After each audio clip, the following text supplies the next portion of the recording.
Hi అండి, ఈరోజు వీడియోలో ఉప్మా రెసిపీ ఎలా ప్రిపేర్ చేసుకోవాలో చేసి చూపిస్తాను. దీనికోసం స్టవ్ ఆన్ చేసుకొని ఒక గిన్నె కానీ కడాయి కానీ పెట్టుకొని ఇందులో 2 టేబుల్ స్పూన్ల నెయ్యి, 2 టేబుల్ స్పూన్ల ఆయిల్ని యాడ్ చేసుకొని ఇది బాగా హీట్ అయ్యాక 1 టేబుల్ స్పూన్ జీలకర్ర ఆవాలని యాడ్ చేసుకొని చిటపటమన్న వెంటనే ఉల్లిపాయ తరుగుని అలాగే 2 పచ్చిమిర్చి తరుగు, ఇందులోనే ఒక రెబ్బ కరివేపాకును కూడా యాడ్ చేసుకొని ఇందులోనే కొద్దిగా జీడిపప్పు పలుకులు కూడా యాడ్ చేసుకోవాలి.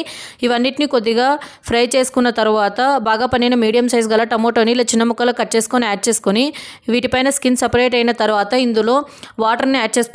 1 గ్లాస్ రవ్వకి నేను 3 గ్లాసుల వాటర్ని యాడ్ చేసుకుంటున్నాను. ఈ క్వాంటిటీలో అయితే ఉప్మా బాగా సాఫ్ట్గా ఉంటుంది. ఇలా మనం వాటర్ని యాడ్ చేసుకున్న తర్వాత రుచికి సరిపడా ఉప్పును కూడా యాడ్ చేసుకొని ఈ వాటర్ని బాగా బాయిల్ చేసుకొని ఇలా బాయిల్ అయ్యేటప్పుడు మనము రవ్వను కొద్దిగా యాడ్ చేసుకుంటూ గరిటెతో కలుపుకుంటూ ఈ ఉప్మా రవ్వని మొత్తాన్ని యాడ్ చేసుకొని బాగా మగ్గించుకొని ఇలా దగ్గర పడిన తర్వాత మనము పల్లీ చట్నీతో కానీ పల్లీ పొడితో కానీ వేడివేడిగా సర్వ్ చేసుకుంటే చాలా సూపర్గా ఉంటుంది. ఇటువంటి వీడియోస్ కోసం నా ఛానల్ని సబ్స్క్రైబ్ చేసుకోండి. పక్కనే ఉన్న గంట సింబల్